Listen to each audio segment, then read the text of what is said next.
Assalamualaikum warahmatullahi wabarakatuh.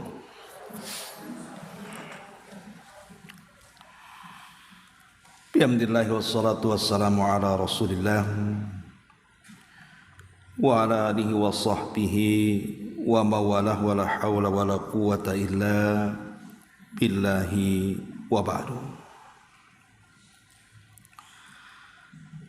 Alhamdulillah, segala puja dan puji hanya milik Allah subhanahu wa ta'ala.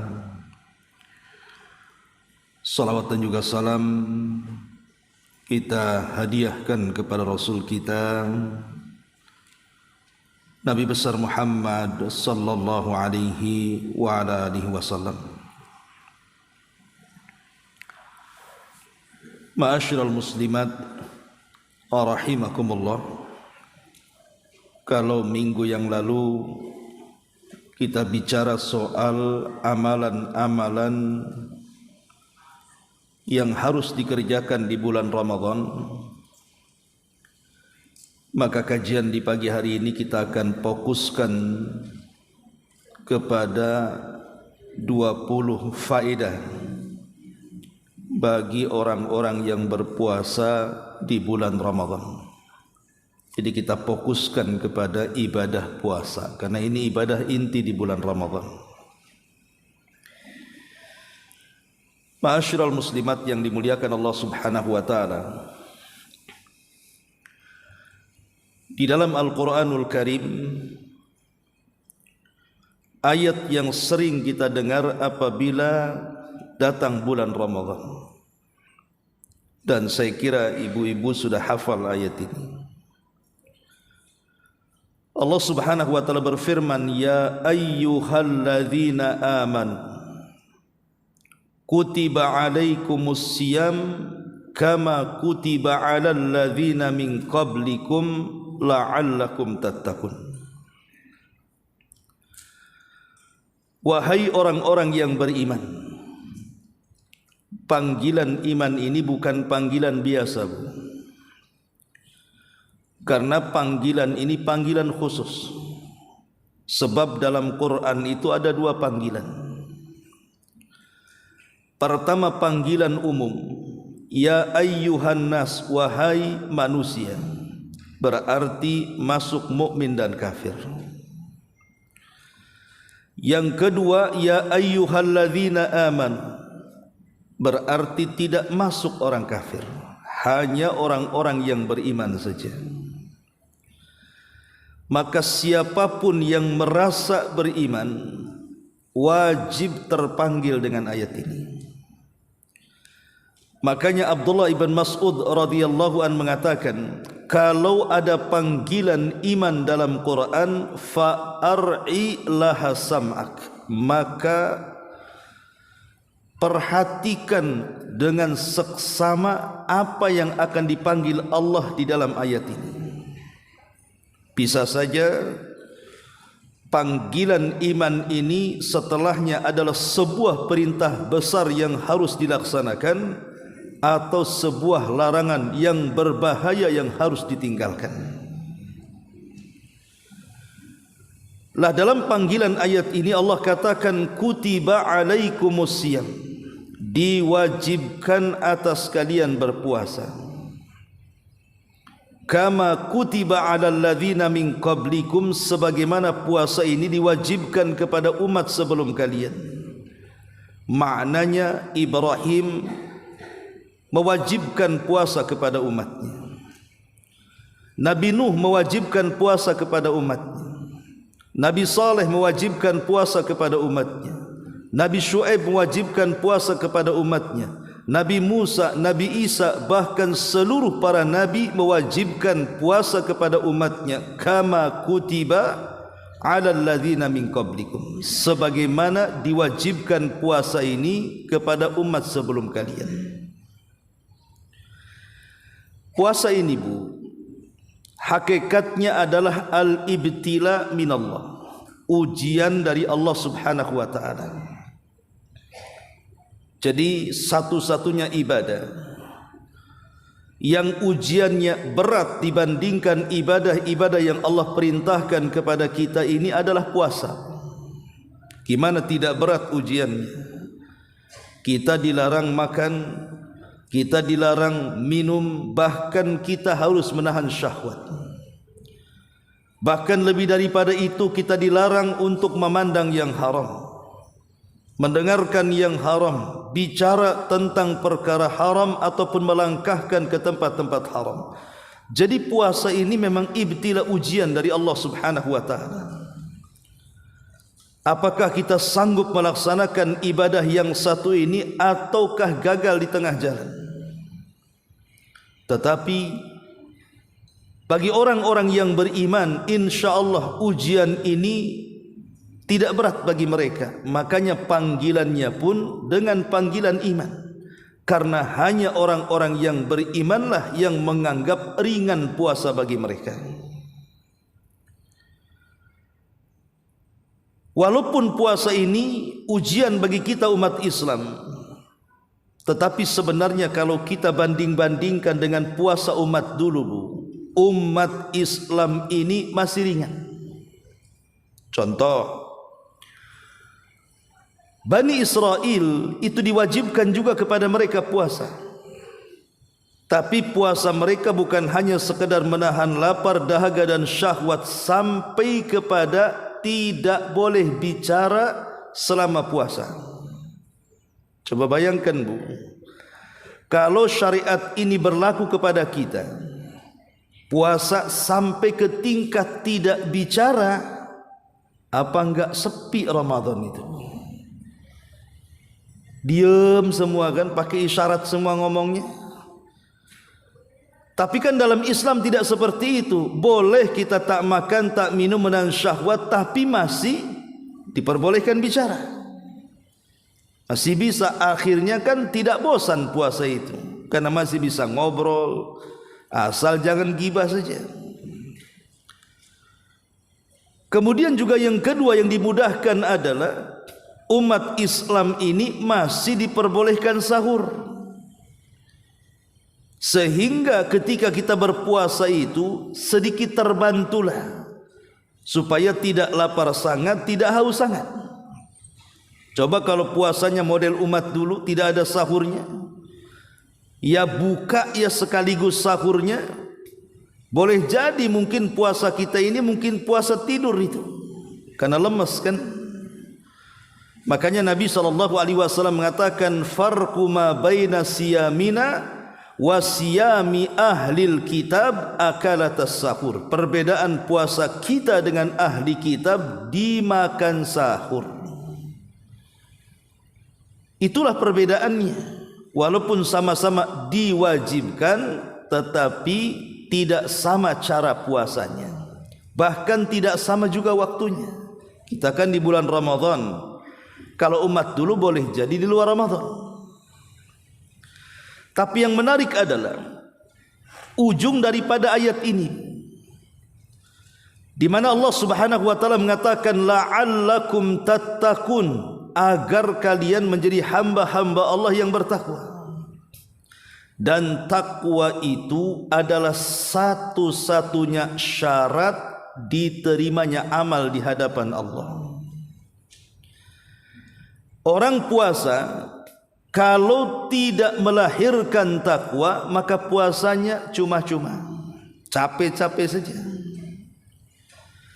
Dan kaedah takwa yang merupakan syarat diterimanya amal soleh di hadapan Allah ini, kaedah ini sudah ada sejak zaman dulu.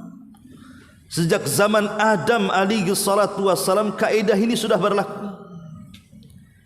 Ingat peristiwa pembunuhan Qabil kepada Habil, dua putra Nabi Adam. Ketika Qabil kemudian mengancam untuk membunuh Habil, apa kata Habil? Habil mengatakan, innama yataqabbalullahu minal muttaqin.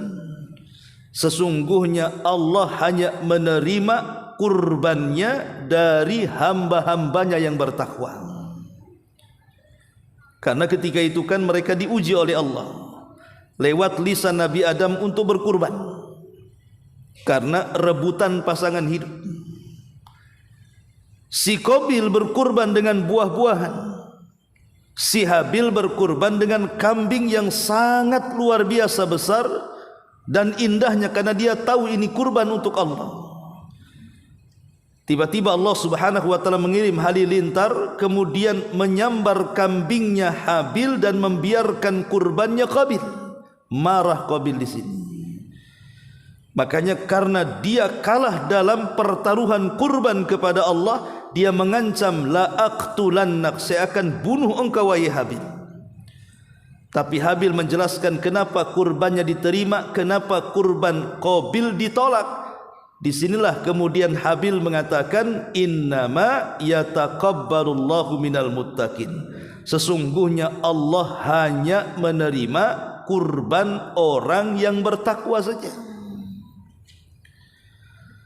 Jadi kaidah takwa dalam penerimaan amal itu sudah ada sejak zaman Nabi Adam.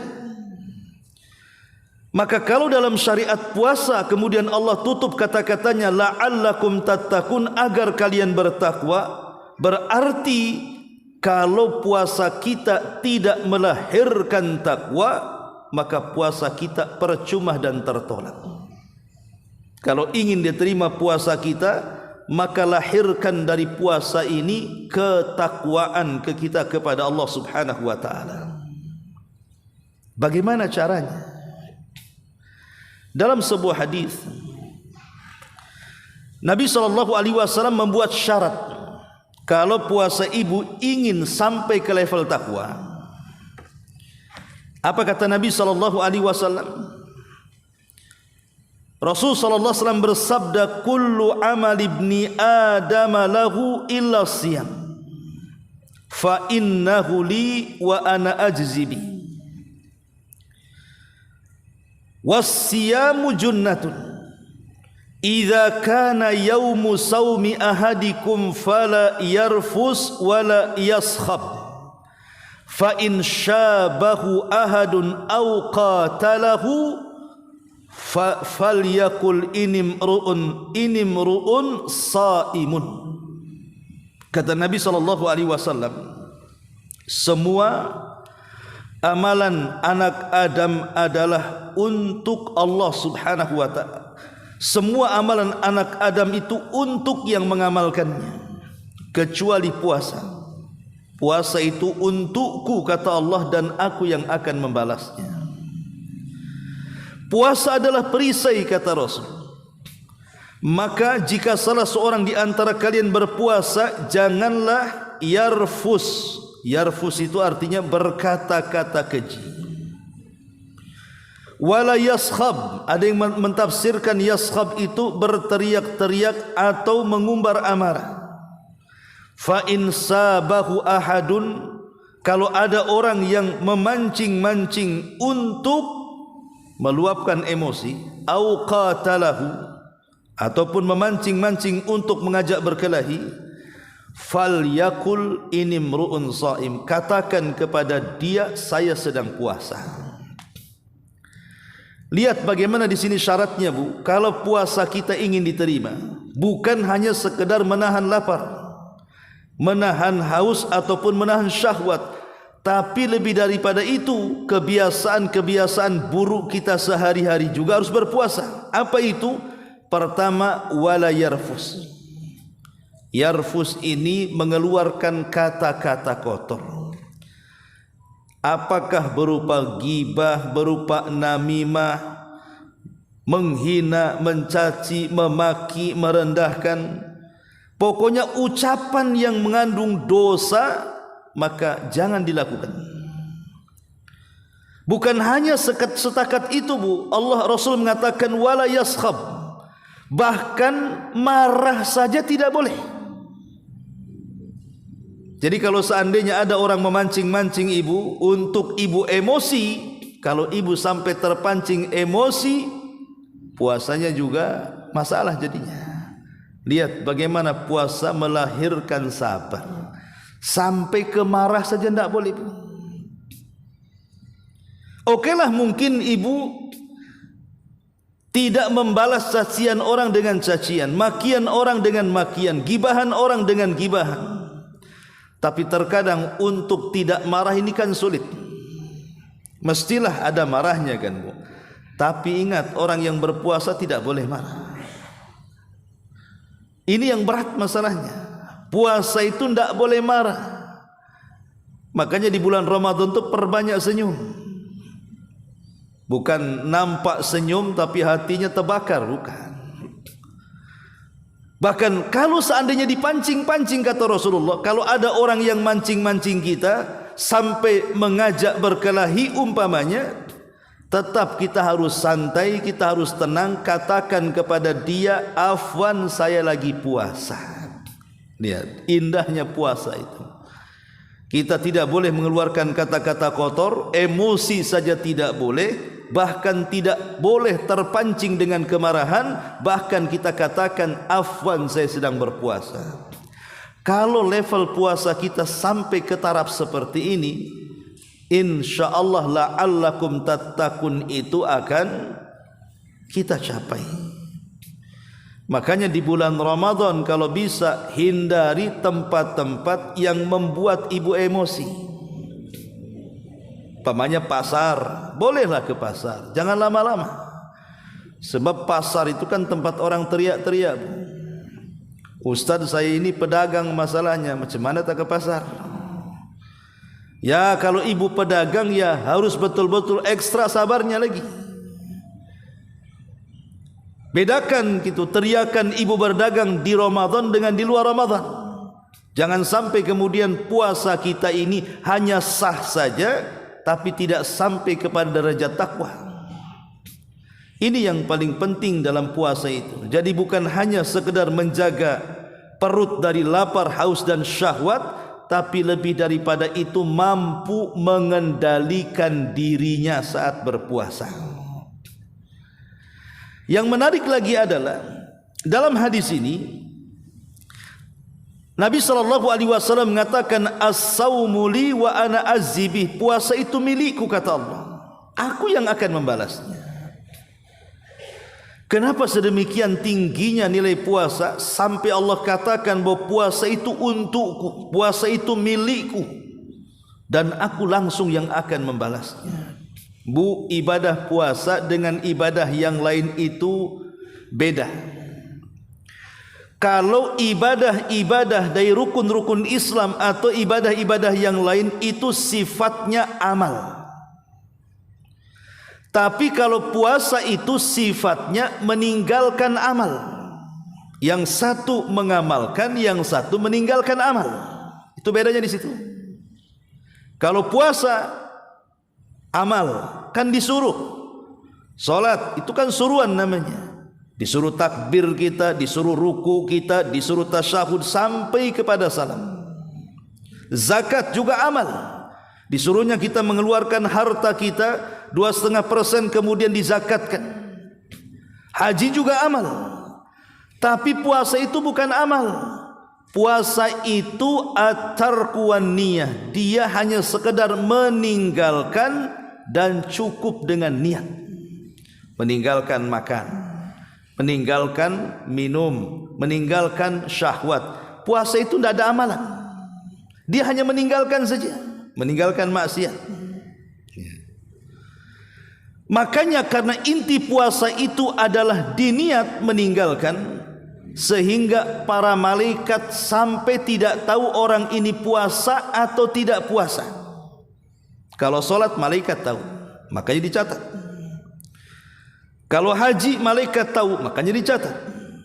Kalau zakat malaikat tahu, maka dicatat. Baca Quran malaikat tahu, dicatat. Setiap amalan yang bersifat perintah untuk mengamalkan, malaikat pasti tahu dan pasti mencatatnya. Tapi amalan yang bersifat meninggalkan dan cukup dengan niat saja, malaikat tidak tahu. Makanya ibadah puasa itu tidak dicatat oleh malaikat raqib dan atid. Macam mana mau dicatat? Dia aja tidak tahu. Karena niat itu yang tahu hanya kita dengan Allah saja. Itulah karena puasa itu satu-satunya ibadah. Sampai kepada para malaikat yang dekat dengan Allah yang ditugaskan untuk mencatat saja tidak sanggup mencatat karena tidak tahu apakah dia puasa atau tidak, menunjukkan bahwa puasa itu bersifat rahasia. Yang tahu hanya si pelaku dengan Allah Subhanahu wa taala. Apalagi kita, malaikat aja enggak tahu. Ibu tahu saudaranya sedang puasa, tidak tahu walaupun Ramadan. Bisa saja umpamanya jam 8 ibu makan, kemudian keluar ke pengajian, disangka puasa oleh kawannya, padahal dah kenyang dia. Yang penting pura-pura lemes sajalah. Pura-pura suka ngeludah gitu biar nampak puasa. Tapi dari sini kita tahu bahwa puasa itu kan sifatnya rahasia. Kalau sifatnya rahasia, yang tahu hanya si pelaku dengan Allah, makanya pahalanya juga bersifat rahasia. Tidak ada yang tahu besaran pahala puasa itu kecuali Allah. Lain dengan solat, lain dengan sedekah, lain dengan baca Quran. Jelas nominalnya. Siapa yang membaca Quran satu huruf, setiap satu huruf 10 kebaikan. Jelas angka 10-nya. Ya. Ataupun umpamanya orang yang sedekah, siapa yang bersedekah dari satu sedekah dilipat gandakan menjadi 10 menjadi 700 kali lipat. Jelas lipatannya. Jadi ibadah-ibadah yang lain itu lipatannya sudah ada dan dikembalikan kepada orang yang beribadah. Tapi puasa tidak. Puasa itu dikembalikan kepada Allah. Allah yang akan membalasnya. Sehingga nominal berapa besaran pahala puasa tidak ada yang tahu kecuali Allah Subhanahu wa taala. Dari sini sungguh-sungguhlah dalam berpuasa, karena satu-satunya ibadah yang pahalanya ditentukan Allah saja dan tidak diwakilkan kepada para malaikat, hanya puasa. Jadi rugi kalau seandainya puasa Ramadan lewat begitu saja, hanya menahan lapar, dahaga dan syahwat, tapi kita tidak berpuasa pandangan kita, telinga kita, lisan kita, kaki kita. Lalu apa yang kita akan dapat di hadapan Allah Subhanahu wa taala? Ma'asyiral muslimat yang dimuliakan Allah Subhanahu wa taala, baik kita akan masuk. Apa saja sebenarnya faedah berpuasa ini? Faedah puasa itu kan dua, Bu, baik dari sisi spiritual ataupun dari sisi kesehatan kan. Kalau kesehatan mungkin yang lebih paham para dokter. Tapi mungkin kita akan melihat dari sisi spiritualnya. Apa sih manfaat puasa itu? Sehingga kemudian Islam itu sangat menganjurkan puasa ini, bahkan lebih banyak dianjurkan puasa dibandingkan ibadah yang lainnya. Puasa itu hanya dilarang ketika Idul Fitri dan Idul Adha saja. Tapi selain daripada Idul Fitri, silahkan puasa, tidak dilarang. Bahkan kita tahu bahwa ada puasa itu kan yang sifatnya harian. Satu hari puasa, satu hari tidak. Itu namanya puasa Daud. Ada puasa yang sifatnya pekanan. Itulah yang disebut puasa Senin Kamis. Ada yang sifatnya bulanan, 3 hari dalam sebulan, Ayyamul Bir. Jadi ada puasa yang diperintahkan selama 1 bulan 15 hari, itu namanya Daud. Ada puasa yang diperintahkan dalam sebulan 8 hari, namanya Senin Kamis. Ada puasa yang diperintahkan dalam sebulan itu 3 hari, namanya Ayyamul Bir. Tapi ada puasa yang diperintahkan sebulan penuh 30 hari, itu namanya puasa Ramadan. Dan ini menunjukkan perhatian Allah akan sayangnya kepada hambanya. Disuruhnya kita sehat, Bu. Disuruhnya kita sehat kan. Ada yang sifatnya harian, kita disuruh sehat. 1 hari puasa, 1 hari tidak kan. 1 hari masukkan penyakit, 1 hari buang penyakit ya. Ada yang sifatnya mingguan gitu, di mana dari 7 hari itu kan 5 hari kita masukkan tuh makanan yang racun-racun, yang kimia-kimia, suruh dibersihkan 2 hari dalam sepekan. Kalau tidak sanggup bersihkan dalam sebulan, 3 hari, namanya Ayyamul Bid. Lah puasa ini menyehatkan dalam setahun. Jadi sudah 11 bulan lah macam-macam penyakit masuk ke perut, kemudian diservis tuh 1 bulan itu dengan cara puasa Ramadan. Itu dari segi kesehatan lah ya. Ibu lebih paham lagi. Cuman masalahnya sering saya katakan, banyak orang tidak paham bahwa Ramadan itu adalah servis dari perut kita selama 11 bulan sebenarnya. Servis dari apa? Ya dari racun-racun tadi. Makanya kalau orang puasanya benar, pasti banyak penyakit-penyakit itu walaupun tidak hilang akan turun tuh. Entah gula darahnya turun, kolesterolnya turun, darah tingginya turun, berat badannya ikut turun bu. Kalau betul tuh. Makanya nanti pulang dari sini beli timbangan bu. Pulang dari sini beli timbangan. Jangan timbangan karung, timbangan orang. Tengok di situ. Berat badannya 125 kilo umpamanya. Punya target akhir Ramadan 100 kilo lah. Intinya bahwa di sini soal kesehatan ibu yang paling paham. Tapi yang jelas bahwa secara spiritual yang pertama, puasa ini bisa menjauhkan kita dari neraka, dan inilah kesuksesan yang sesungguhnya. Dalam Al-Quran Allah Subhanahu wa ta'ala mengatakan, "Faman zuhziha 'anil nar wa udkhilal jannah faqad faz wa mal hayatud dunya illa mataul ghurur." Siapapun, kata Allah, yang berhasil dikeluarkan dari api neraka kemudian dimasukkan ke dalam sorga, itulah kesuksesan yang nyata. Jadi orang kalau tidak dimasukkan ke dalam neraka dan dimasukkan ke dalam sorga, itulah orang yang sukses yang sesungguhnya. Bukan orang miskin kemudian jadi kaya, orang biasa kemudian jadi pejabat. Itu sukses sementara tuh. Tapi kalau orang dikeluarkan dari api neraka dimasukkan ke dalam sorga, itulah kesuksesan yang abadi yang nyata. Karena dia akan mendapatkan kenikmatan selama-lamanya. Lah puasa itu disabdakan oleh Rasul, "Ma min 'abdin yasumu yawman fi sabilillah illa ba'adallahu wajhahu anin nari sab'ina kharifah." Kata Nabi SAW, tidaklah seorang hamba yang berpuasa di jalan Allah kecuali akan Allah jauhkan dia dengan puasanya dari neraka itu sejauh 70 musim. Al-Imam Ibnu Hajar menyebutkan dalam kitabnya Fathul Bari, maksud 70 musim di sini artinya 70 tahun perjalanan. Kira-kira nih bu, kalau ibu jalan kaki 70 tahun tidak berhenti sampai mana tuh kira-kira tuh?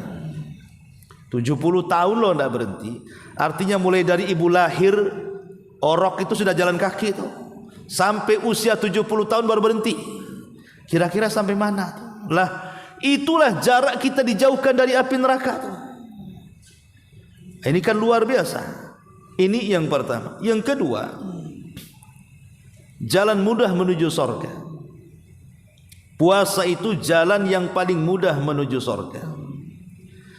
Ada seorang sahabat datang kepada Rasul, kemudian mengatakan, "Ya Rasulullah, dullani ala amalin adkhulu bihil jannah." Rasul, bisa enggak engkau menunjukkan kepadaku sebuah jalan yang kalau aku amalkan aku bisa masuk ke dalam sorga?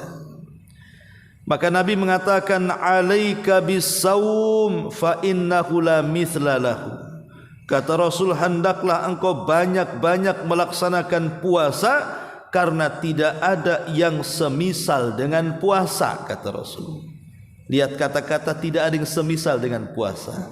Artinya amalan yang paling banyak memudahkan orang masuk ke dalam sorga itu adalah puasa. Kenapa? Ini kan pertanyaannya. Kok bisa? Kenapa pula puasa yang paling banyak memasukkan orang ke sorga? Bukankah solat amalan yang afdol? Bukankah zakat juga amalan yang afdol? Bukankah haji afdol juga, bahkan menggabungkan antara harta dan juga tenaga? Banyak amalan-amalan afdol. Lantas kemudian kenapa mesti puasa yang dipilih? Kemarin saya sudah jelaskan kepada ibu, karena satu-satunya ibadah yang tidak mungkin pahalanya dirampas kecuali puasa. Kalau ibu datang menghadap Allah nanti pada hari kiamat membawa pahala salat, ada kemungkinan pahala itu diambil orang. Kalau ibu datang menghadap Allah dengan pahala zakat, ada kemungkinan dicuri orang.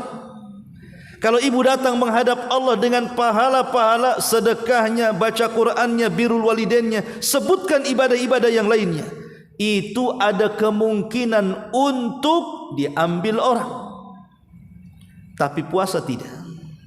Puasa itu tidak akan diambil sama orang. Macam mana mau diambil, Bu? Pahalanya dipegang Allah. Tapi kalau amalan yang lain pahalanya dipegang kita. Makanya nanti di kontara, ketika kita sudah melangkahkan kaki-kaki kita berhasil meniti titian sirat itu, Bu, kemudian kita diletakkan di sebuah arasat padang yang sangat luas sekali, dan pintu-pintu sorga sudah nampak. Artinya tinggal melangkahkan saja ke pintu-pintu sorga. Ada namanya pintu sorga itu pintu solat. Tinggal melangkahkan yang ahli solat ke situ, yang ahli jihad ke situ, yang ahli haji ke situ, dan begitu seterusnya. Tapi rupanya di tengah jalan tiba-tiba dihadang pula oleh orang-orang yang ketika di dunia ibu zalimi. Boleh jadi ibu pernah menyakiti orang, boleh jadi ibu pernah menggibah orang, boleh jadi ibu pernah mengambil hak orang, boleh jadi ibu pernah memukul, menendang orang, boleh jadi ada orang yang sampai membunuh orang. Lah disinilah terjadi tukar pahala dan juga dosa. Terjadilah hadis yang disebut dengan hadis muflis namanya, hadis bangkrut. Dan ada dalam hadis itu namanya hadis muflis, hadis orang-orang yang bangkrut pada hari kiamat itu. Jadi orang-orang yang bangkrut pada hari kiamat ini, perasaan dia sudah membawa amalan besar dan yakin dia akan masuk surga. Tiba-tiba dihadang di tengah jalan. Tunggu dulu, jangan main melangkah saja kau ke pintu surga, katanya. Ingat enggak dulu kau yang menggibahi saya? Mana ada. Tengok dulu. Akhirnya, oh iya aku pernah menggibahi kamu. Kata orang yang digibahi, kalau begitu kemarikan pahala solatmu. Mau tidak mau harus diberikan pahala solatnya kepada dia. Yang satunya datang mengatakan, dulu kau yang curang dalam dagang, aku beli sekian, aku rugi gara-gara timbangan kamu dikurang-kurang. Mana pahala zakatmu? Dulu engkau yang membunuh aku, mana pahala birrul walidain? Dulu engkau yang mengambil hak dan merampas hakku, mana pahala-pahala baca Qur'anmu? Akhirnya sedikit demi sedikit pahala itu diberikan kepada orang. Bahkan ada orang yang sama sekali tidak tersisa pahalanya karena sudah diberikan kepada orang. Sehingga ketika ada orang yang masih menuntut, dia mengatakan, aku tidak bisa lagi memberikan pahala-pahala karena sudah habis pahalaku. Tapi orang yang menuntut mengatakan, tidak ada masalah. Kau tidak kasih pahala pun tidak ada masalah. Tapi tolong, aku punya dosa, tanggung nih dosaku. Tanggung nih dosaku. Bayangkan apa enggak bangkrut orang kayak gini? Pahala dia habis dikasih orang, dosa orang pula ditanggung dia. Ibarat ilmu dagang itu modal habis, hutang pula numpuk. Gitu maksudnya. Lah itu namanya bangkrut. Tetapi orang yang seperti ini kalau di dunia, Bu, dia suka dan gemar berpuasa, ada kesempatan dia selamat orang kayak gini. Karena ketika kemudian pahala dia sudah habis, kemudian orang-orang yang menuntut masih banyak, dia menuntut supaya pahala puasa kita diambil oleh mereka. Tiba-tiba Allah datang kepada kita dan mengatakan, tidak bisa. Puasa itu untukku, kata Allah. Aku tidak akan kasih kepada kalian. Aku yang akan membalasnya. Itulah makna hadis as-saumu li wa ana azzibihi. Puasa itu untukku dan aku yang akan membalasnya. Dari hadis ini bisa kita pahami satu-satunya ibadah yang banyak memasukkan orang ke dalam sorga, bahkan satu-satunya pintu sorga yang paling banyak memasukkan orang ke pintu itu adalah puasa.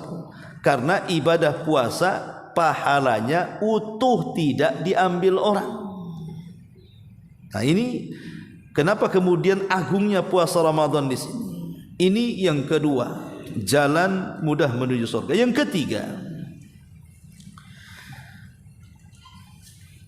pahala orang yang berpuasa itu tanpa batas. Yang keempat, bau mulutnya orang yang berpuasa itu lebih wangi di sisi Allah dibandingkan minyak kasturi. Dan yang kelima, akan mendapatkan 2 kebahagiaan, dan ini disebutkan dalam 1 redaksi hadis. Jadi nomor 3, nomor 4, nomor 5 ini disebutkan dalam 1 redaksi hadis. Nomor 3, pahala orang yang berpuasa tanpa batas.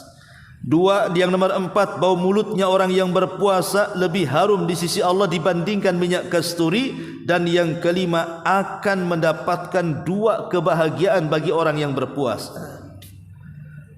Nabi SAW mengatakan, kullu amal ibni adama lahu illa siyam, fa innahu li wa ana azzibi, wa siyamu junnatun idza kana yaumu saumi ahadikum, fala yarfus wala yaskhab, fa in sabahu ahadun aw qatalahu falyakul inimru'un sha'im, walladhi nafsi Muhammadin biyadi, lalu khufu fammi sha'im atyab indallahi min rihil misk, lis-sha'imi farhatan yafrahuhuma inda aftar fariha bifitrihi wa idza laqiya rabbahu fariha bisaumihi. Kata Nabi SAW, semua amalan anak Adam diberikan kepada yang mengamalkannya, kecuali puasa. Karena puasa itu untukku, aku yang akan membalasnya. Dan puasa adalah perisai. Jika salah seorang di antara kalian berpuasa, maka janganlah berbuat keji, berteriak-teriak. Jika ada orang yang memancing atau mengajak berkelahi, maka hendaklah dia mengatakan, sungguh aku sedang berpuasa. Demi zat yang jiwa Muhammad ada di tangannya, sungguh bau mulut orang yang berpuasa lebih harum di sisi Allah dibandingkan minyak misik kasturi. Orang-orang yang berpuasa mempunyai 2 kebahagiaan, kata Rasul. 1, kebahagiaan saat dia berbuka dengan makanan yang dimakannya, dan yang kedua, berbahagia ketika berjumpa dengan Rabb-Nya dengan puasanya.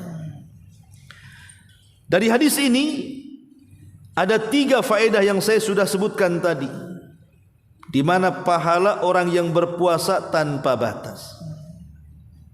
Kenapa pahala orang yang berpuasa tanpa batas, Bu? Karena di balik puasa itu ada ibadah sabar. Sabar itu kan sifatnya meninggalkan. Dan sabar dengan 3 tingkatannya ada dalam puasa. Sabar itu kan 3 tingkatan, Bu ya. Yang paling tinggi sabar ketika melaksanakan perintah. Kemudian di bawahnya sabar ketika menjauhi larangan. Kemudian di bawahnya sabar ketika menghadapi qada dan qadar Allah. 3-tiganya ada di puasa. Pertama, sabar ketika melaksanakan ketaatan. Ya, karena orang yang berpuasa harus meninggalkan karena Allah. Dia harus meninggalkan karena Allah. Makanya panggilan yang saya sebutkan di awal, ya ayyuhalladzina amanu kutiba alaikumusiyam, wahai orang-orang yang beriman diwajibkan kepada kalian berpuasa. Maksudnya iman di sini adalah ta'atan lillah. Kita berpuasa dalam rangka mentaati perintah Allah Subhanahu wa taala. Kata Allah jangan makan, ya jangan makan. Kata Allah jangan minum, ya jangan minum. Kata Allah jangan melakukan hubungan, jangan melakukan hubungan.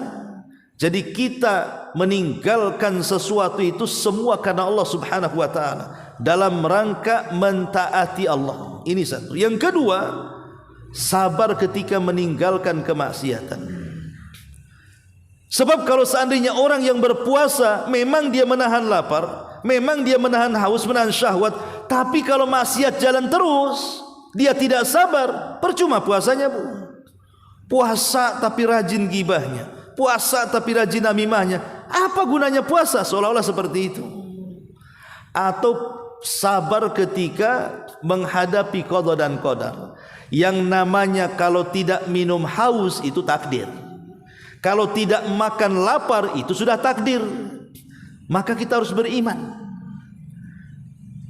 Lah karena sabar dengan 3 tingkatannya itu ada dalam puasa. Kalau kita mampu mempraktekkan 3 sabar dalam puasa ini, maka kita akan difirmankan Allah Subhanahu wa taala, innama yuwaffas sabiruna ajrahum bighairi hisab. Allah akan membalas orang-orang yang sabar itu tanpa batas. Subhanallah, pahala orang yang berpuasa tanpa batas. Ini yang pertama. Yang kedua, dari hadis ini juga, bau mulut orang yang berpuasa itu lebih harum dibandingkan bau mulut orang yang berpuasa lebih harum di sisi Allah dibandingkan minyak kasturi. Dalam ilmu parfum, dunia parfum, minyak kasturi itu minyak yang paling harum. Karena susah masalahnya, mengambil biangnya saja susah, Bu. Bukan biang kerok, ya. Biang minyak. Coba bayangkan, Bu, minyak kasturi itu kan diambil dari menjangan. Tahu menjangan, Bu? Kijang. Ya. Kijang ini harus lari sekencang-kencangnya udah dikejar. Kijang liar itu. Kemudian maaf nanti dari kemaluannya diikat gitu ya. Kemudian ada satu tetes. Itulah biangnya, cuma setetes itu saja. Itu sudah larinya harus dikejar ke sana kemari itu sampai dia kelelahan, baru diikat. Kemudian netes sedikit, itulah biangnya itu. Bayangkan. Dari darah, ya, dari darah yang namanya kijang lari kan darahnya sedang ini. Itu dari inti darahnya kijang itu sebenarnya. Itulah minyak kasturi itu biangnya itu. Susahnya tuh. Kalau sekarang kok banyak Ustaz, itu palsu, Bu. Itu nama aja minyak kasturi, bukan isinya mungkin minyak jelantah pula tuh. Itu susah kalau yang asli minyak kasturi itu. Ya. Tetapi orang yang berpuasa, Bu, itu bau mulutnya di sisi Allah. Catatan ya, bukan di sisi orang ya, Bu ya. Jangan pula ibu manggil orang kawannya sini ditiup pula mukanya. Wangi enggak? Ya enggak wangi lah. Kalau ibu sahurnya makan sate ya bau kambing lah kan. Jadi maksudnya di sisi adalah di sisi Allah.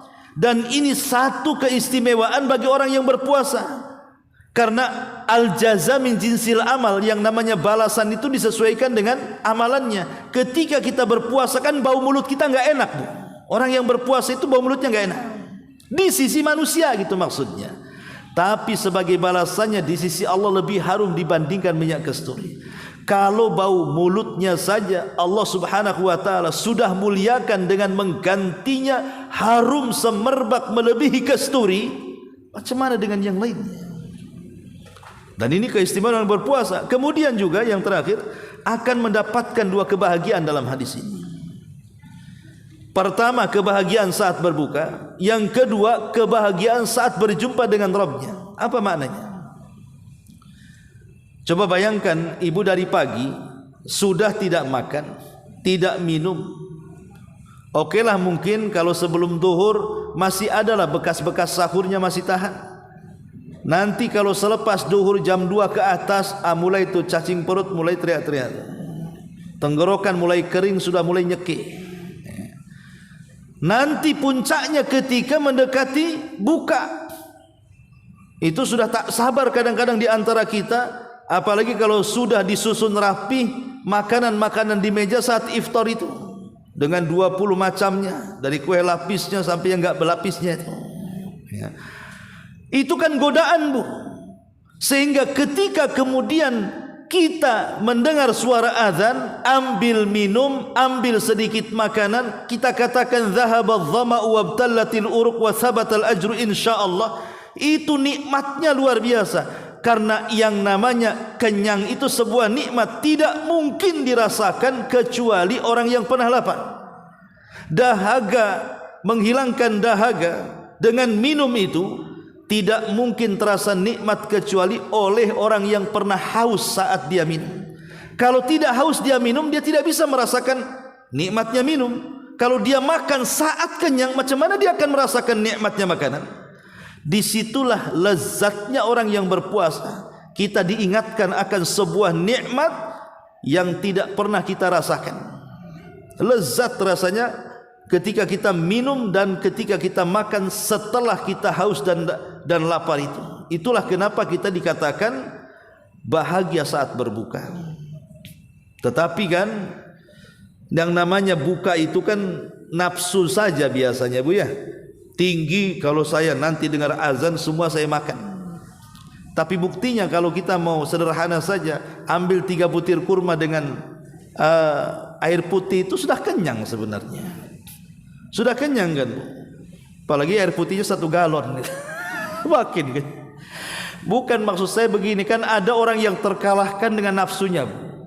Kadang-kadang ya contohlah, kalau tradisi di Batam tuh kan banyak ibu-ibu yang malas masak ya. Biasanya karena sudah banyak pasar-pasar kaget, ya sudah sajalah ke pasar, sampai ke pasar kaget betul kan itu ya. Karena banyak macam di situ. Bahkan ada makanan yang di luar Ramadan tidak muncul, di luar Ramadan banyak pula makanan itu. Seolah-olah makanan khusus Ramadan itu.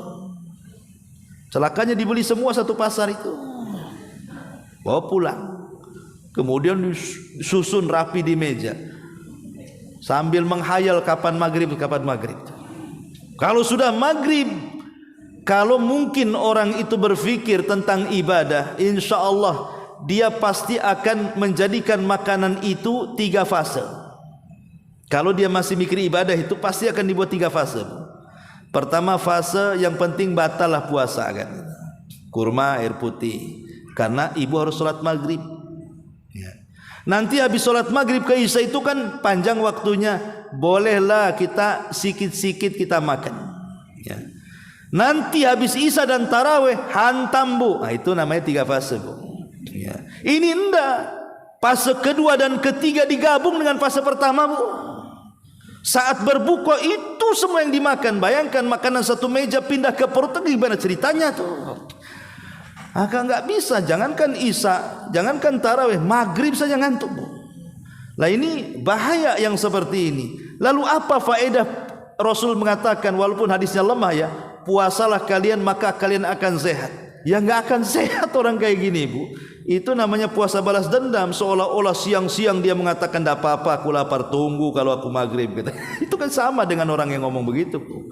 Lah ini harus dipahami bahwa di situ tempat kebahagiaan, karena di situ ada kesehatan, di situ ada pahala besar. Bahkan lebih daripada itu, di situ ada doa yang sering saya ulang-ulang. Doa orang yang berpuasa saat berbuka itu mustajab. Makanya kenapa disebut bahagia saat berbuka? Karena ada doa yang mustajab di situ. Ini yang kelima. Kemudian yang keenam, bahwa puasa itu akan menjadi syafaat pada hari kiamat. Puasa itu akan menjadi syafaat bagi kita pada hari kiamat. Di bulan Ramadan ada 2 ibadah yang akan menjadi syafaat bagi kita pada hari kiamat. Pertama puasa, yang kedua baca Quran. Pertama puasa, yang kedua baca Quran. Dalam sebuah hadis Nabi SAW mengatakan, as-siyamu wal Quran yashfa'ani lil abdi yaumal qiyamah. Yaqulu siyam, ay rabbi mana'tuhu ta'ama wasyahwat bin nahari fasyafi'ni fi. Wa yaqulu al-Quran, mana'tuhu an-nauma bil laili fasyafi'ni fi. Qala fayashfa'ani atau fayushaffa'ani. Nabi mengatakan puasa dan Quran itu akan memberikan syafaat pada hari kiamat. Puasa akan datang kepada Allah dan mengatakan, wahai Rabb, aku menghalanginya dari makan dan syahwat pada siang hari, maka berikanlah syafaat untuknya. Al-Quran juga akan datang kepada Allah, aku yang menghalanginya dari tidur malam ya Rabb, sehingga dia tidak pernah tidur dan membaca diriku, maka berikanlah syafaat untuknya ya Rabb. Maka Rasul mengatakan, maka keduanya akan memberikan syafaat. Hadis ini keluarkan Ahmad dan juga Hakim. Maknanya begini, nanti pada hari kiamat tidak ada yang bisa menyelamatkan kita kecuali 3 perkara kan, Bu. Amalan kita, syafaat dan rahmat Allah. Ini yang akan menyelamatkan kita dari api neraka. Amal, syafaat dan rahmat. lah yang paling banyak mengeluarkan atau menyelamatkan manusia di padang mahsyar dari kobaran api neraka adalah syafaat. Ini yang paling banyak. Karena syafaat ini macam-macam bentuknya. Ada syafaat para nabi, ada syafaat para siddiqin, ada syafaat para syuhada, macam-macam syafaat ini. Lah salah satunya adalah Al-Quran dan juga puasa.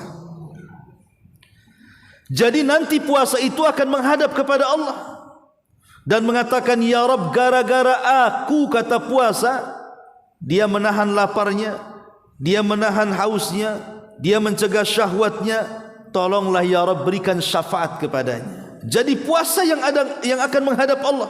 Jadi puasa itu akan datang berbentuk fisik, kemudian datang kepada Allah memohon agar Allah itu berikan syafaat kepada siapapun yang melakukan puasa. Jadi puasa sendiri yang minta.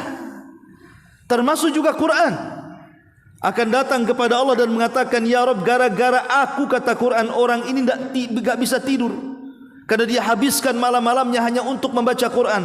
Tolonglah ya Rabb, kata Al-Quran, berikan syafaat kepada dia. Maka Rasul mengatakan Allah pun mengizinkan puasa dan syafaat, memberikan syafaat kepada orang-orang yang melakukannya. Maka ini sebuah kesempatan. Maka di bulan Ramadan gunakan dua kesempatan syafaat ini sungguh-sungguh dalam berpuasa, dan iringi dalam puasa juga dengan qiraatul Quran, baca Al-Quran. Ini yang nomor 7. Yang nomor 6. Yang nomor 7, orang yang berpuasa akan mendapatkan pintu khusus di sorga, namanya Babu Rayyan, pintu Rayyan. Dalam sebuah hadis Rasulullah mengatakan, inna fil jannati baban yuqalu lahu Rayyan, yadkhulu minhu as-sa'imuna yawmal qiyamah la yadkhulu minhu ahadun ghairuhum, fa idza dakhalu ughliqa falam yadkhul minhu ahadun, fa idza dakhala akhiruhum ughliqa wa man dakhala syariba wa man syariba lam yadma abada. Sesungguhnya dalam sorga ada satu pintu yang disebut dengan Rayyan. Orang-orang yang berpuasa akan memasuki pintu tersebut pada hari kiamat. Jika ada selain mereka yang akan memasukinya, maka tidak akan bisa, karena pintu itu tertutup kecuali orang-orang yang berpuasa. Maka kata Rasul, barang siapa yang masuk dari pintu itu, maka ia akan minum dari minuman sorga. Barang siapa yang minum dari minuman sorga dari pintu itu, maka dia tidak akan haus selamanya. Makanya pintu itu disebut Rayyan. Rayyan itu artinya orang yang kekenyangan ketika minum. Ya, pintu yang menjadikan haus akan hilang. Karena di dunia kita menahan haus kan, maka sebagai balasannya kita dimasukkan dari pintu itu. Di pintu itu disediakan minuman tuh. Kalau kita minum selamanya tidak akan pernah haus. Nah, itu namanya Babu Rayyan. Ya, pintu namanya Rayyan karena pintu sorga itu kan ada 8. Nah, salah satunya adalah Babu Rayyan. Ini yang ke-8. Yang ke-7. Yang ke-8, puasa itu, Bu, bisa menghapuskan dosa-dosa yang berkaitan dengan hak-hak yang kita remehkan dalam kehidupan. Contoh pamannya ibu nih. Ibu kan punya suami. Terkadang kan adalah saat-saatnya ibu tidak bisa melayan suami. Ada hak-hak yang harusnya ibu tunaikan kepada suami, ibu lalaikan. Boleh jadi satu malam suami meminta jatahnya, ibu tolak, akhirnya suami marah, ibu tak tahu. Itu kan berdosa, karena ibu dilaknat sampai subuh. Atau suami lagi lapar, ibu tak peka, karena ibu makan sendiri umpamanya. Masak yang ibu sukai, suami tak suka, diam saja, makanya gemuk ibu, suami makin kurus umpamanya. Ya, kan ada terkadang hak-hak istri itu dia tidak paham bahwa suami punya hak di situ. Atau ibu punya anak, boleh jadi mungkin ibu itu tidak mendidik anak dengan baik, adalah keteledoran, lupa mengingatkan sholat, lupa mengajarkan akhlak, lupa menyuruh ngaji, dan begitu seterusnya.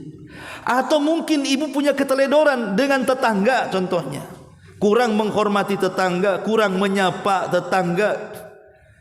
Ya, karena mungkin ibu baru di rumah situ, nyumpet aja di rumah, tidak keluar-keluar. Sekali gas meledak disangka teroris umpamanya. Ya. Kan ada orang-orang itu yang terkadang lalai memberikan haknya kepada suaminya, kepada anaknya, kepada tetangganya. Lah kelalaian hak-hak seperti itu bisa dihapuskan dengan puasa supaya mereka tidak menuntut, Bu. Disitulah kemudian Rasulullah SAW mengatakan dalam sebuah hadis, fitnatur rajuli fi ahlihi wa malihi wa jarihi tukaffiruha salatu wassiyamu wassadaqah. Fitnah ataupun musibah seseorang baik kepada keluarganya, baik kepada hartanya, baik kepada anak-anaknya atau kepada tetangganya, maka bisa dihapuskan dengan salat ataupun puasa, kata Rasul, dan juga sedekah. Di sini ada kalimat puasa. Jadi puasa juga bisalah kemudian menghapuskan fitnah-fitnah tadi. Dan ini luar biasa kan gitu. Betapa banyak hak-hak kita yang kita teledorkan. Kenapa pentingnya kita ini melakukan puasa sampai seperti itu nanti pada hari kiamat? Karena ada ayat yang mengatakan, yauma yafirrul mar'u min akhi wa ummihi wa abi wa sahibatihi wa bani likulli imri'in minhum yauma idzin sya'nun yugni. Pada hari itu kawan lari dari kawannya, orang tua lari dari anaknya, anak dan istrinya lari dari pasangannya. Kok bisa lari, Bu? Di dunia itu kan maunya dekat, di akhirat mau lari malah. Aneh di akhirat ini. Di dunia kalau kita ketemu suami senang, ketemu istri senang, ketemu anak senang, ketemu orang tua senang. Di akhirat enggak senang kita ini. Kalau bisa suami jangan ketemu istrinya. Kalau bisa anak lari dari orang tuanya. Kalau bisa orang tua lari dari anaknya. Enggak senang mereka itu. Kenapa coba? Ulama tafsir mengatakan karena khawatir kalau ketemu pahalanya diambil. Kalau ketemu pahalanya diambil. Ini suami istri kalau ketemu takut pahalanya diambil. Nanti anak dengan orang tua kalau ketemu takut pahalanya diambil. Kenapa? Karena yang namanya di dunia hak-hak itu mesti ada yang kurang lah. Boleh jadi suami nuntut, dulu malam ini aku minta kau tak kasih. Mana pahalamu? Lari istrinya kan. Istrinya juga ngomong sama suami, kau mau lari kemana? Tanggal sekian kau belum ngasih uang bulanan umpamanya. Ya, kan bisa saja tuh. Ya. Makanya mereka itu akan lari. Lah supaya jangan terjadi fitnah-fitnah seperti ini, Bu. Itu salah satunya bisa dihapuskan dengan puasa, dengan salat dan sedekah sebagaimana hadis ini. Ya. Kemudian yang 9, selain itu pula hikmah puasa ini, Bu, itu bisa mengingatkan kita tentang hari kiamat. Nanti manusia di padang mahsyar itu, Bu, tidak akan minum, tidak akan makan, apalagi hubungan suami istri. Entah di mana istri kita, di mana suami kita. Di padang mahsyar itu betul-betul kita akan kelaparan, kita akan kehausan. Tetapi apa yang dimakan tidak ada makanan, apa yang diminum tidak ada minuman. Makanya kemudian puasa itu mengingatkan tentang hari itu, di mana orang-orang yang di dunia dia mampu menahan lapar, mampu menahan hausnya karena Allah Subhanahu wa taala, maka di akhirat dia tidak akan merasakan haus dan juga lapar. Walaupun mereka tidak minum dan juga tidak makan. Itulah kenapa puasa itu harusnya mengingatkan akan hari di mana akan datang manusia tidak makan lagi dan tidak minum lagi. Sehingga kalau kita kemudian diyakinkan dengan hari setelah kematian, insya Allah puasa itu pasti akan melahirkan akhlak-akhlak yang baik. Ya. Ini yang ke-9. Yang ke-10, puasa ini melahirkan 4 akhlak dalam kalimat takwa. Kan diakhiri dengan takwa, Bu.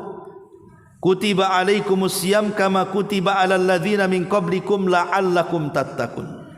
Kalimat takwa itu terdiri daripada 4 huruf.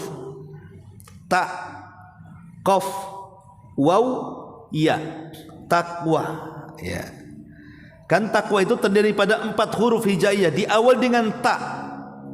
Apa tak di sini? Tawadhu, melahirkan kerendah dirian. Orang yang berpuasa tidak sombong. Orang yang berpuasa itu tidak akan sombong. Mau sombong gimana, Bu? Ketika Allah Subhanahu wa taala baru menguji dia tidak makan, tidak minum setengah waktu saja dalam satu hari satu malam dari pagi sampai sore, sudah lemas.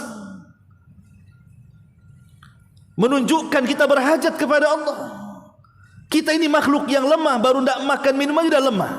Berarti di sana ada zat yang kuat dibandingkan kita, Allah Subhanahu wa taala. Lalu apa yang disombongkan dari badan kita? Baru tidak makan minum aja lemah. Lahirlah sifat tawadhu, tidak menyombongkan diri di hadapan Allah. Karena begini, Bu, setiap jiwa manusia, walaupun sebenarnya manusia itu kecil orangnya dibandingkan makhluk oleh yang lain, kan gunung kan gede tuh, langit gede, laut gede, kita ini kecil. Tapi kecilnya badan kita ini diberikan hawa nafsu, yang terkadang hawa nafsu itu bisa menjadikan kita seperti Fir'aun, bisa menjadikan kita seperti Namrud, bisa menjadikan kita seperti Qarun, bisa menjadikan kita seperti Abu Jahal. Tetapi dengan puasa itu, watak-watak seperti itu bisa ditekan, karena puasa itu bisa menekan hawa nafsu. Betul, Ramadan itu setan diikat, tuh. Kan Rasul yang mengatakan wasufidati syayatin, dan setan-setan itu diikat. Ini bentuk rahmat Allah kepada kita, bahwa di bulan Ramadan Allah berikan kesempatan kepada kita untuk lebih dekat dengan Allah, dan setan tidak mengganggu. Makanya setan diikat, karena Allah kasihan dengan kita, supaya kita lebih dekat dengan Allah. Setan kau jangan ganggu-ganggu. Tapi masalahnya setan sudah cuti selama sebulan, tapi ada setan lain selain setan yang diikat. Lah itulah ibu-ibu setannya tuh, bapak-bapak, ibu-ibu yang ketika datang Ramadan tak puasa. Setannya lain lagi jenisnya. Karena setiap kita manusia itu punya hawa nafsu. Hawa nafsu itulah yang menjadikan kita jadi setan. Setan yang aslinya gak ikut-ikutan tuh. Lah dengan puasa itu ditekan hawa nafsunya, sehingga kita menjadi orang yang tawadu dan tidak sombong. Ini tak. Kemudian qaf. Qaf itu artinya qanaah. Dengan puasa kita jadi makhluk yang qanaah. Qanaah itu apa?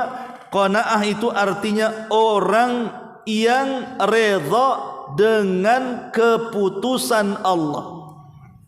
Apapun yang Allah mau, saya mah ikhlas saja, karena Allah lebih paham dengan kebaikan saya.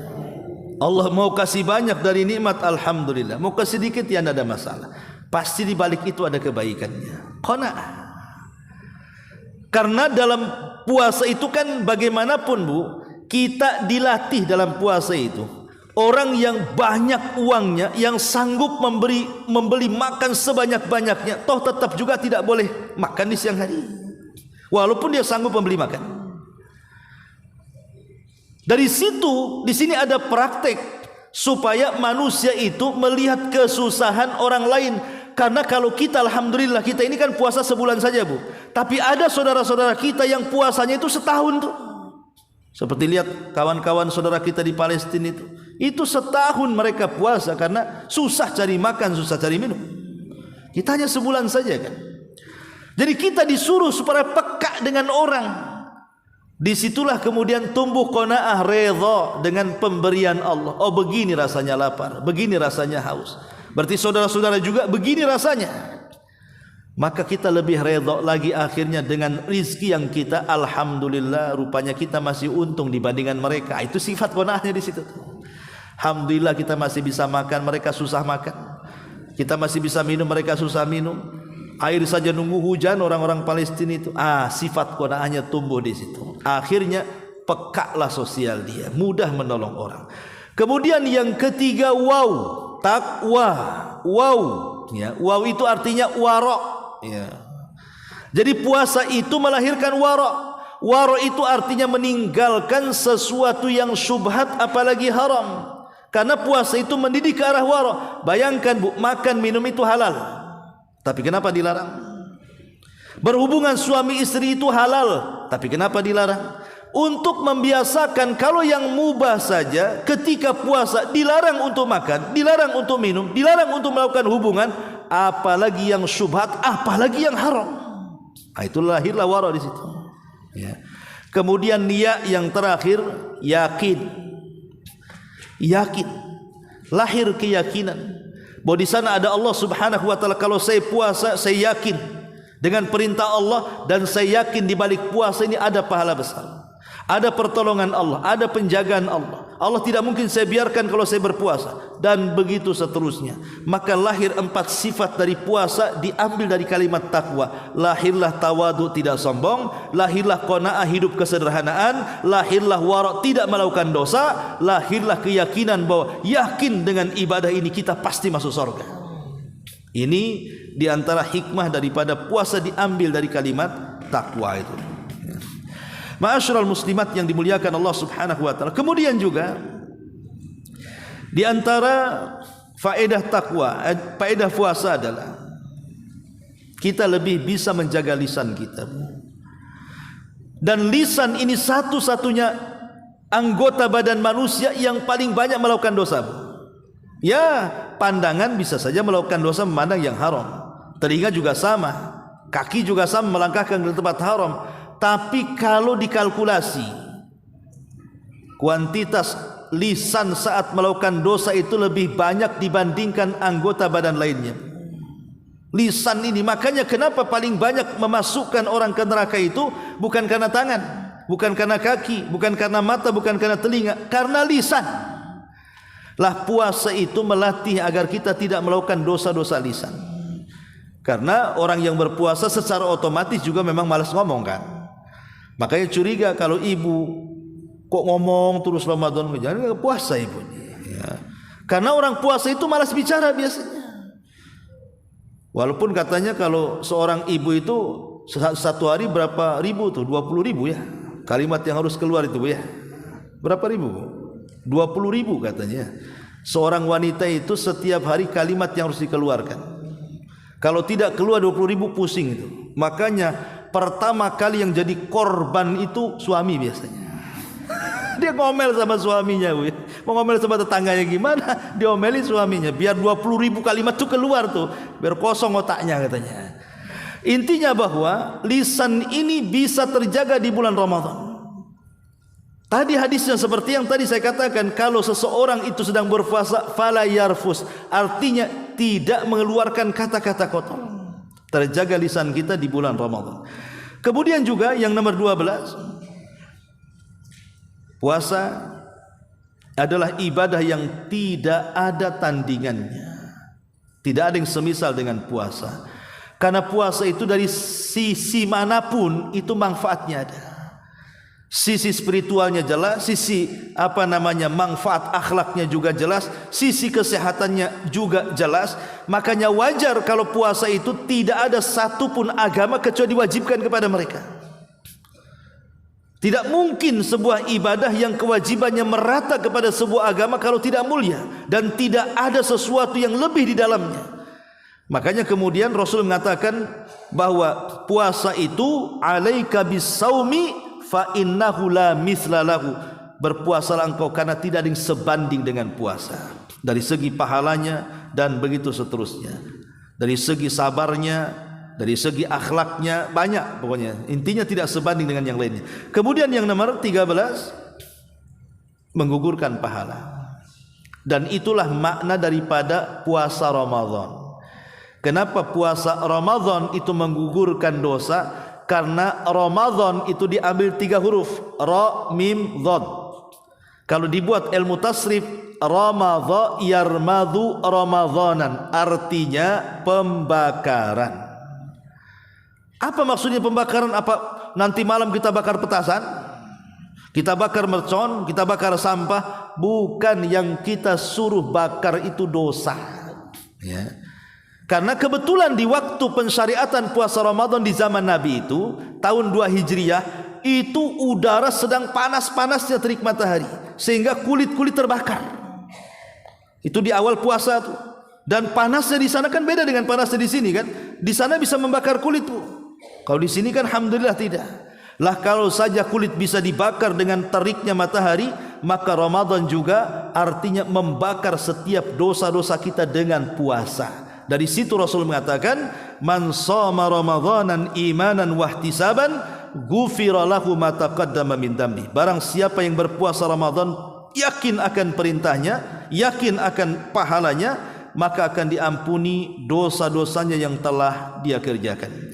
Kemudian yang 14, singkat saja, puasa adalah salah satu wasilah mendapatkan tempat yang tinggi di sorga. Ingat hadis yang pernah saya sampaikan, bahwa di atas sorga itu kan ada tempat-tempat indah, kamar-kamar kaca yang bisa dilihat dari luar dan dari dalam. Sahabat bertanya, Rasul, apakah itu untuk para nabi? Bukan, kata Rasul. Lalu untuk siapa? Salah satunya Rasul mengatakan, liman adama siyam, bagi orang yang suka berpuasa akan mendapatkan kamar-kamar indah di sorga itu. Kemudian yang nomor 15, ibadah puasa adalah ibadah yang satu-satunya mampu mengendalikan hawa nafsu. Satu-satunya ibadah dari seluruh ibadah yang diperintahkan kepada kita yang mampu mengendalikan hawa nafsu adalah puasa. Dari 5 hawa nafsunya. Yang saya katakan 5 hawa nafsu itu maksudnya sumbernya, biangnya. Pertama kemaluan, yang kedua perut, yang ketiga mata, yang keempat lisan, dan yang kelima pergaulan. Inilah sumber hawa nafsu. Sumber hawa nafsu itu 5 kata Imam Ibnul Qayyim. Pertama kemaluan, dari kemaluan orang bisa berzina, melakukan dosa dengan zina. Ya. Kemudian dari perut, memasukkan makanan-makanan yang haram. Bukan hanya zatnya saja yang haram, sampai kepada hasilnya juga haram. Makanya ada istilah orang Indonesia ini aneh katanya, kalau sama makanan haram takut, babi, anjing makan itu tidak mau. Tapi kalau sama korupsi tidak takut katanya, sama haram. Ya. Nah, itu kan masuk ke perut tuh. Ya. Kemudian juga dari mata. Maksudnya mata di sini kasratul manam, banyak tidur. Kalau orang sudah tidur, Bu, lupa jam. Kadang-kadang tidur dari pagi sampai sore, berapa banyak kebaikan yang luput kepada dia coba. Karena orang tidur itu tidak sadar. Ya. Kemudian dari lisan, banyak ngomong. Berapa banyak orang yang ngomongnya banyak, akhirnya banyak keplesetnya. Ketika banyak keplesetnya, banyak dosanya. Kemudian dari pergaulan, betapa banyak teman-teman yang kemudian menyesatkan kita. Tadinya baik berkawan dengan orang jahat jadi jahat. Lah itulah namanya biang daripada hawa nafsu itu ada 5. 5-5-nya bisa dikalahkan dengan puasa. Ingat Rasul, pertama kemaluan, kata Rasul, ya ma'syarasy syabab, man istata'a minkumul ba'a falyatazawwaj fa innahu aghaddu lil basari wa ahsanu lil faraji. Hei anak muda yang sanggup menikah, karena itu bisa menundukkan pandangan dan bisa menjaga kemaluan. Faman lam tastati, kalau tidak sanggup kata Rasul, fa alaihi bisaum, puasa engkau. Disuruh puasa tuh yang enggak sanggup kawin, ya. Kemudian yang kedua, perut. Orang puasa enggak makan, enggak minum. Semana mau masukkan sesuatu ke perut? Ya. Minimalnya bisa mengurangilah tuh syahwat daripada perut itu. Kemudian mata. Orang yang lapar biasanya susah tidur, kecuali kalau ibu begadang malamnya, iyalah dihabiskan tidur siangnya. Tapi kalau malamnya tidurnya normal, insya Allah siang itu orang lapar susah tidur. Kemudian juga apa tadi, lisan. Ya. Orang puasa tadi sudah katakan susah, malas bicara kan. Kemudian yang terakhir bergaul. Pasti di bulan Ramadan, apalagi tengah-tengah siang, panas-panas terik, diajak jalan sama kawannya, saya kira nggak ada yang mau, bukan? Takut batal puasanya. Bagus saya ngadam dengan 3 AC di rumah kan. Lebih enak lagi hidup sendiri, apalagi kawannya dengan handphone sekarang ini. Nggak peduli kawan itu yang mau datang itu, karena sudah ada kawan sendiri. Intinya bahwa puasa itu bisa menundukkan 5 hawa nafsu. Ini yang ke-15. Yang ke-16, ya. Puasa ini adalah ibadah yang paling ikhlas. Tadi saya katakan di awal, ibadah puasa itu adalah ibadah yang paling ikhlas. Kenapa? Karena tidak ada yang tahu kecuali si pelaku dengan Allah. Puasa itu ibadah yang paling ikhlas. Susah nilainya, Ibu. Kalau ibadah yang lain selain puasa itu kemungkinan bisa dinilai. Contoh mamanya ada orang yang berpuasa, ada orang yang sholat ya Bu ya. Ibu katakan orang itu sholatnya khusyuk kali ya. Kenapa? Mantap itu, nggak bergerak, ya, bacaannya panjang. Kita bisa nilai ibadah orang. Ataupun sedekah, orang itu kok sedekahnya berani ya. Kok bisa iya nominalnya besar tuh 200 juta tuh nyumbangnya. Bisa kita nilai itu. Ya. Itu hajinya mabrur kayaknya.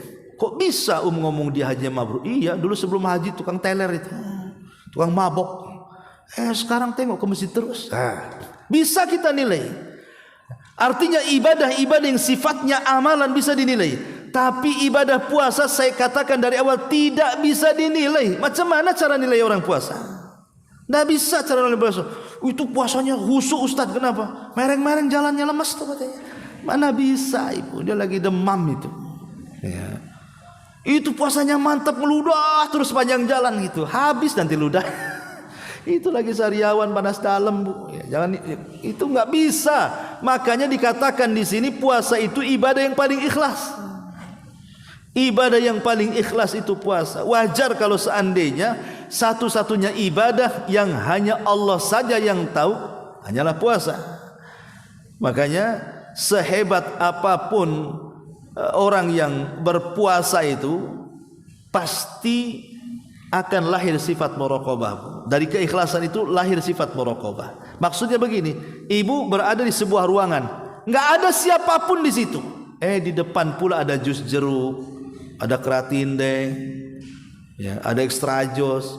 Saya kira Bu, kalau ibu betul-betul puasa nggak akan disentuh, dimasukkannya ke kulkas itu malah. Padahal nggak ada yang lihat, coba lihat. Karena dia yakin ada yang lihat dia Allah Subhanahu wa taala. Disitulah lahir ikhlas. Ya. Kemudian juga di antara faedah puasa juga lebih daripada itu, ya, melahirkan syukur. Ibadah puasa itu melahirkan syukur. Kemudian juga melahirkan ibadah-ibadah yang dengan puasa itu merangsang ibadah-ibadah yang lain untuk juga terangsang melakukannya. Karena dijauhkan dari maksiat, dijauhkan dari setan, dijauhkan dari hawa nafsu. Makanya orang berpuasa mudah berbuat baik Bu. Lihat di bulan Ramadan gara-gara orang puasa, orang bakhil jadi dermawan. Gak pernah ibu sedekah selama 11 bulan, datang puasa rajin ngasih iftar. Hilang ya perasaan bakhilnya itu. Gak pernah ibu pegang-pegang Quran loh. Pas dengan puasa Ramadan rajin pula baca Quran. Gak pernah tahajud, tarawih dia. Itulah akhirnya puasa ini merangsang ibadah yang lain itu. Karena biasanya di bulan Ramadan tidak ada ibadah yang paling banyak dilakukan kecuali Ramadan kan. Itu rangsangannya dari puasa itu. Masjid yang tadinya kosong jadi ramai. Kalau seandainya ini masjid suka jadi 3 lantai, 3-3-nya itu akan penuh. Tapi tanggal 1 sampai tanggal 10. Kalau tanggal 10 sampai 20 itu yang di atas turun ke bawah semua Bu. Tanggal 20 ke 30 yang di bawah pergi semua. Hilang semua di masjid. Makin maju safnya. Ya. Jadi ini di antara rangsangan-rangsangan ibadah puasa. Dan yang terakhir tentunya, ya, ibadah puasa adalah sebuah ibadah mulia. Jangan sampai kemudian ditinggalkan. Karena sayang Ramadan ini yang menjadikan kita diselamatkan selama 1 bulan Ramadan sampai Jibril mendoakan loh. Diselamatkan dari doanya Jibril. Jibril kan doanya apa? Celaka dan binasa. Orang yang masuk Ramadan, keluar Ramadan, tidak ada satupun dosanya diampuni. Kenapa? Karena dia tidak puasa. Bayangkan kita dianggap celaka loh. Celaka dan binasa. Loh, kalau Jibril yang berdoa, Rasul yang mengaminkan, sahabat yang menyaksikan, ini kan bahaya doa ini. Celaka dan binasa orang yang masuk Ramadan, keluar kok nggak ada dosa yang diampuni. Itu disebabkan karena dia meninggalkan puasa. Maka takutlah dengan doa malaikat Jibril yang mendoakan kecelakaan kepada kita. Dan lebih daripada itu bahwa satu-satunya ibadah yang menjadikan Allah cinta dengan kita adalah puasa. Kan ada hadis qudsi yang mengatakan, "Wa ma yazain man 'adali waliyan faqad adzantuhu bil harbi." Wa ma taqarraba ilayya 'abdi mimma aftaradtuhu wa ma taqarraba ilayya 'abdi bi syai'in ahabbu ilayya mimma aftaradtuhu alaihi. Tidaklah seorang hamba mendekatkan aku dengan sesuatu yang paling kucintai, kata Allah, melainkan dia melaksanakan kewajiban yang kuwajibkan. Salah satunya adalah puasa. Jadi puasa itu mendatangkan kecintaan Allah kepada kita. Wallahu a'lam bishawab. Ini